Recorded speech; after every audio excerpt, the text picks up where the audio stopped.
guys all look that way and say hello to our Facebook friends? Hello, Facebook friends! Yay! And I know you guys have noticed that Mr. Tim isn't here today, and we miss him, right? He is doing a library conference for the next 3 days, so he is not here, but he could be watching us. So let's all say, hi, Mr. Tim! Hi, Mr. Tim! Hi, Mr. Tim! We miss you! We miss you. Oh, that's so sweet. So we are going to start off with, we have a lot of books. We read these two last week. We have some left over. Woo, good ones.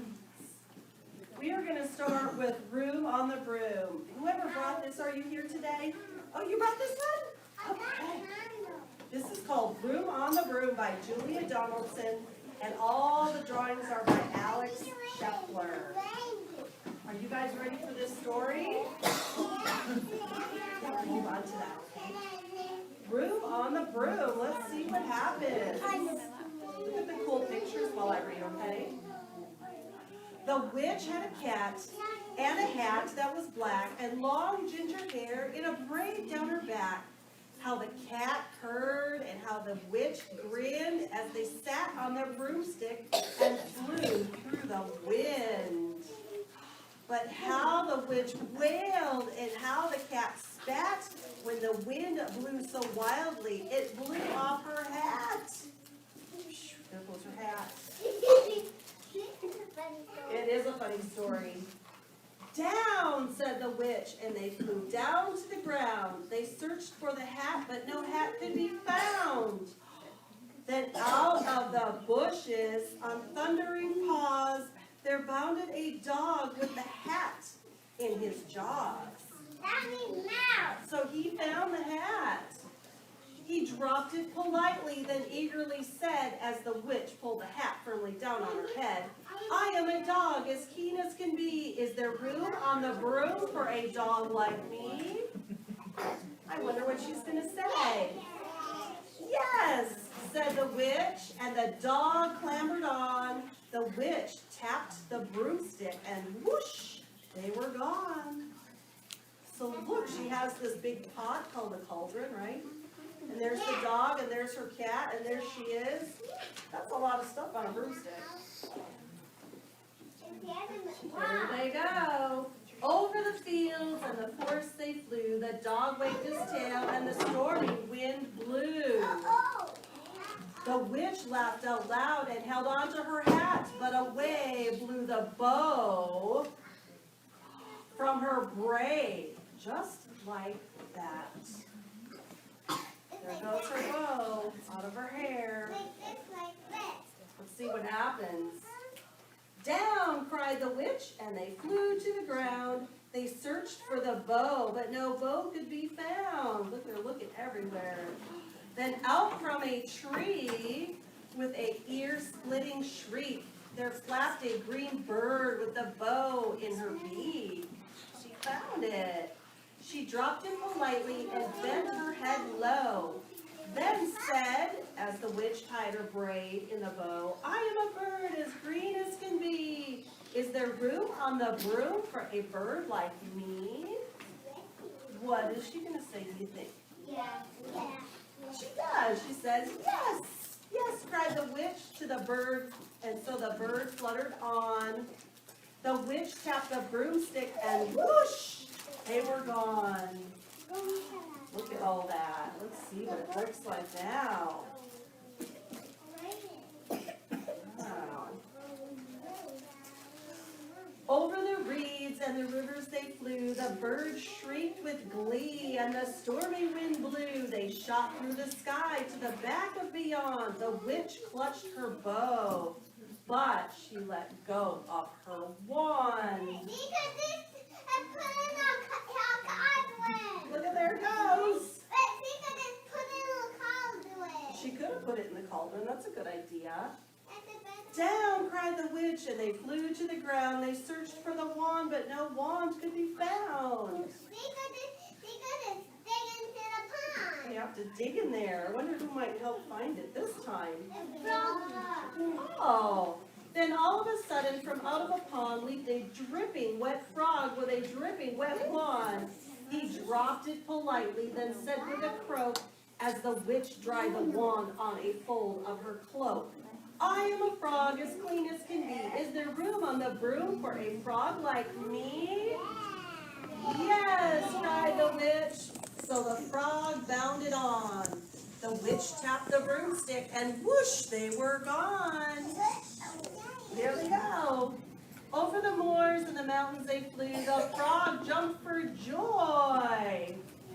And the broom snapped in two. Oh, man. Look at that. It broke. And she's on the front part. The broom snapped in two. Down fell the cat and the dog and the frog.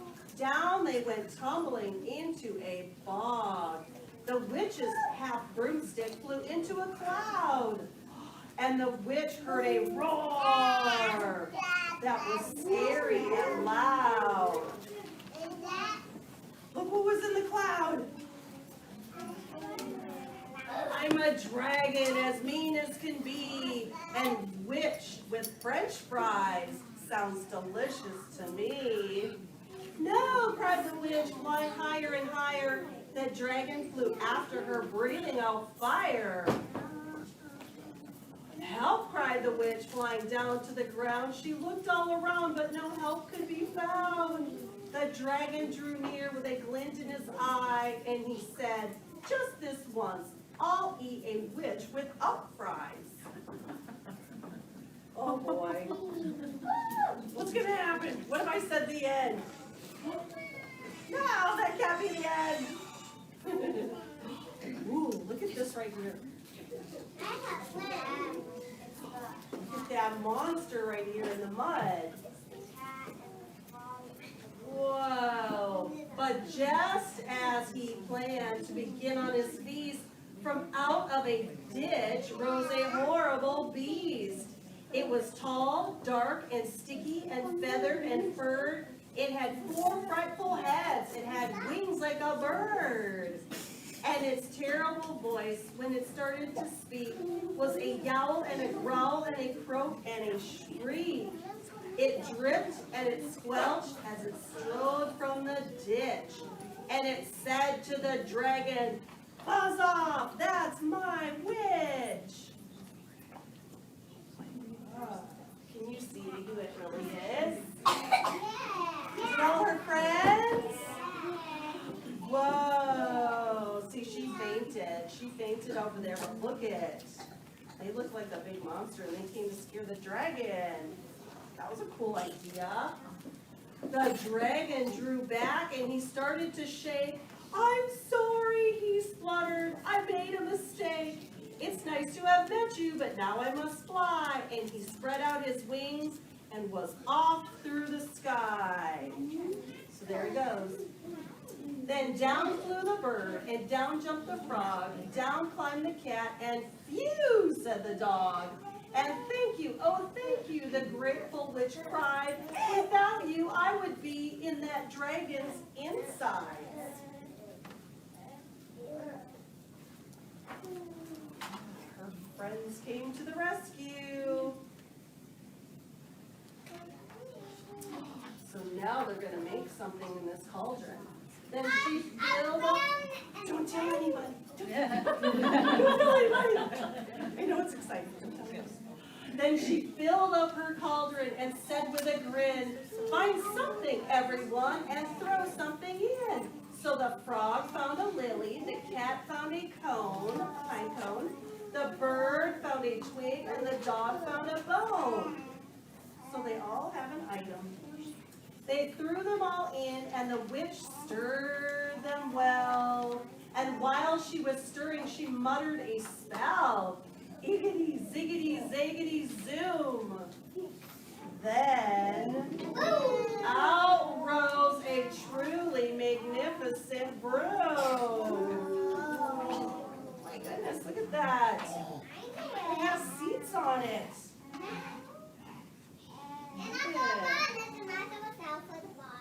Yeah, Yes, there's a little shower there for the frog and a nest for the bird and chairs with seats for the witch and the cat and the dog, a nest for the bird, a pool for the frog. Yes, cried the witch, and they all clambered on. The witch tapped the broomstick and whoosh, they were gone. Wow, that looks cool. Yeah. And what do we say when the story's over? Yay! That was a good book. Thank you for sharing it with us. Okay. Well, we have not done songs on my CD for a long time, and we don't want to forget about all those cool songs because I have a CD. And we're going to use the player today. Are you guys ready to do a song called Wiggle Them? Okay, you can either stand or sit, it doesn't matter, because we're going to use our hands, okay? So if you want to get up, we're going to use our hands to wiggle them, okay? And we're going to follow the directions. So what do we have to use on our body to listen and follow directions? We use our nose? Our ears. Yeah, our ears. Okay, so here we go. Let's see what they tell us to do. Here's a little dance to do with our hands. Listen to the words and you'll understand. And when I say put them out of sight, just put your hands behind your back. Wiggle them, wiggle them, wiggle them so. Go high. Wiggle them high. Now low. Can you go to your left? Hands are going to go out of sight. Where's that? Behind your back. Good job.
Okay.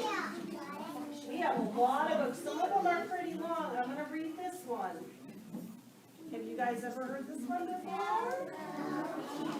Rocket finds an egg. And this is written and illustrated by Tad Hills. Rocket, who do you think Rocket is? Maybe the dog? Well, let's find out. We just have to open the book, read it, and we'll find out, right? Rocket finds an egg. By the way, happy spring, everyone. The official first day of spring was on Sunday, the 20th. This is a good spring book. Yeah. Look at this. It is a sunny day. Rocket and Bella, oh, that's her name, Bella, play in the meadow. Look all the flowers blooming. Rocket stops. He finds an egg. It is small, it is white, and it is oval. Those are good words that describe the egg. Can you remember the three things that describe the egg? Small, white, and oval. There it is. Rocket shows Bella. We have to find its home, Bella says. Rocket and Bella search the meadow. Look, she's carrying the egg. This is a pretty small egg if the squirrel is carrying it. They see Owl. Look at Owl. Is this your egg? Rocket asks. No, Owl says, my eggs are all right here. So it doesn't belong to the owl. Rocket and Bella find a bluebird. The egg is not hers. Her eggs are all blue. And the egg they found is what color? White. Good job. They asked the little yellow bird. The egg is too big to be hers. Her eggs would be a lot smaller. The friends ask a bird with spots, but her eggs have spots. Did the egg they found, did they have spots on it? This is like a matching game, isn't it? It doesn't match the other eggs. They ask a redbird. They ask a blackbird. They ask a bluebird. They cannot find the egg's home. Rocket and Bella ask the chickens, is this your egg? No, it is not our egg, the chickens say. They're doing a good job of asking everyone. Yeah, they have different colors too. At the pond, the friends ask the ducks. The egg is not theirs. They have all theirs. They have all theirs right there. I am tired, Bella tells Rocket. So they take a break. They've been all over the place asking different birds. Then they hear a splash. Wonder what that was. Do you guys want to take a guess? A hippo? A frog? Any other guesses? A fish? What might have been up here? A whale in the pond? Oh my goodness, we better find out. Then they hear a splash. My egg, the turtle says. That is my egg. It is a turtle egg, Bella says. Wow. Turtle egg. Maybe we should have gone to the water looking for it. I looked for it all day, the turtle tells them. Oh, we are glad you found us, Rocket says. It wasn't a bird egg after all. That's a surprise. Rocket and Bella follow the turtle to her nest. Oh, look at her nest. It's not up in a tree, is it? Or in a chicken coop. Or inside the bark of a tree. Look at this is the turtle nest. At last, the egg is home. Look at that. This is a good learning book so you can see different eggs and different birds. And then you got to see turtle eggs. Oh, so now the egg is home. And what do we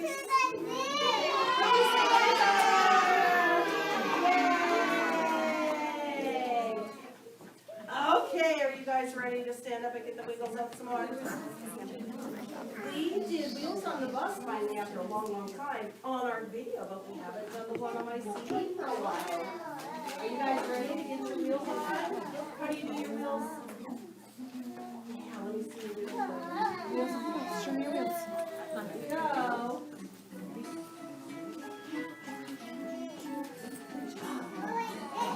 Wheels on the bus, round and round, round and round, round and round. You are driving fast.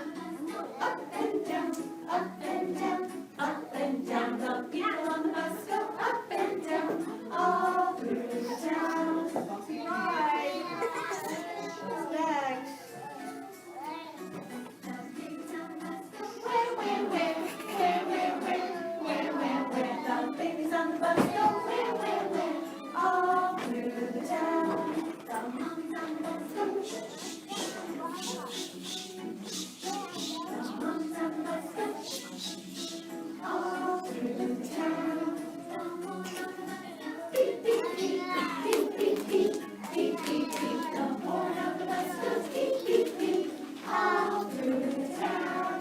The wheels on the bus go round and round, round and round, round and round. The wheels on the bus go round and round, all through town, all through the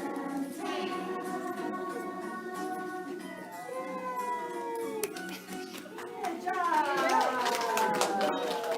You guys have been following along. Okay, let's have a seat. We're gonna do one more book. We're gonna do this one. Have you guys ever heard this book before? Who wrote this book? So many have seen it. It is called Guess How Much I Love You by Sammy Breton and illustrated by Anita Drum. What are the characters in this book? Rabbits. Little Nut Brown Hare, who was going to bed, held on tight to Big Nut Brown Hare's very long ears. So a hare is a rabbit, right? So when you hear me say hare, it's not this kind of hare, it's a rabbit hare. He wanted to be sure that Big Nut Brown Hare was listening. Guess how much I love you, he said. Oh, I don't think I could guess that, said Big Nut Brown Hare. That's hard to guess. This much, said the little nut brown hare, stretching out his arms as wide as they could go. Do you guys tell your parents that? I love you this much. That's cute. Then the big nut brown hare had even longer arms, but I love you this much, he said. That is a lot, thought the little nut brown hare. That is a lot. I love you as high as I can reach, said the little nut brown hare. I wonder what he's going to say. I love you as high as I can reach. Can you guys do that? Reach up really high, stretch. I love you as high as I can reach, said Big Nut Brown Hare. Good job. That is quite high, thought Little Nut Brown Hare. I wish I had arms like that. Then Little Nut Brown Hare had a good idea. He tumbled upside down and reached up the tree trunk with his feet. Oh, he's upside down. I love you all the way up to my toes, he said. And I love you all the way up to your toes as well, said the Big Nut Brown Hare, swinging him up over his head. That'd be fun. Swings you around. I love you as high as I can hop, said the little nut brown hare, bouncing up and down. But I love you as high as I can hop, smiled the big nut brown hare, and he hopped so high that his ears touched the branches above. Ooh, that's really high. That's good hopping, thought the little nut brown hare. I wish I could hop like that. He will someday, won't he? I love you all the way down to the lane. That lane as far as the river, cried little nut brown hare. I love you across the river and over the hills, said Big Nut Brown Hare. Ah, that's very far, thought Little Nut Brown Hare. He was almost too sleepy to think anymore. Then he looked beyond the thorn bushes, out into the big dark night. Nothing could be farther than the sky. I love you right up to the moon, he said, and he closed his eyes.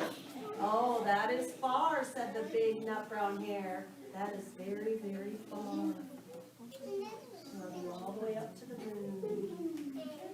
Big nut brown hare settled light brown hair into his bed of leaves. He leaned over and kissed him goodnight. He's getting tucked in. Yeah.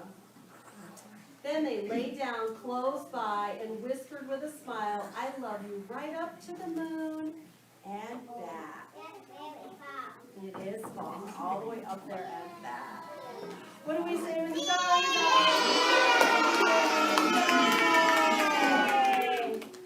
Well, that is the end of our story time for today. What we're going to do is we are going to get in our special circle, we're going to sing. And then those of you who want to stay and be a part of our necklace ceremony with your reading logs and stuff, you guys can stay and we will do that after we sing, okay? So let's get in our special circle.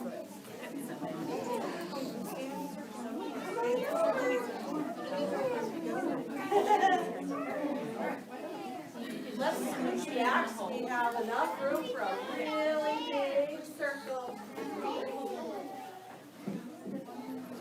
Alright, we kind of have an oblong shape, don't we? And we scooch way back so everybody can get in. Look at all of our friends at the library. And we're going to sing this song for Mr. Tim out there if he's watching, okay? You guys ready? Here we go. The more we get together, the more we get together, the happier we'll be. For your friends are my friends, and my friends are your friends. The more we get together, the happier we'll be. Yay! Let me get the stickers out. You guys can come and get them. And then if you have a reading log for the 1,000 Books program, you can come over there by those stacked tables and we'll do that next, okay? I have some stickers in there.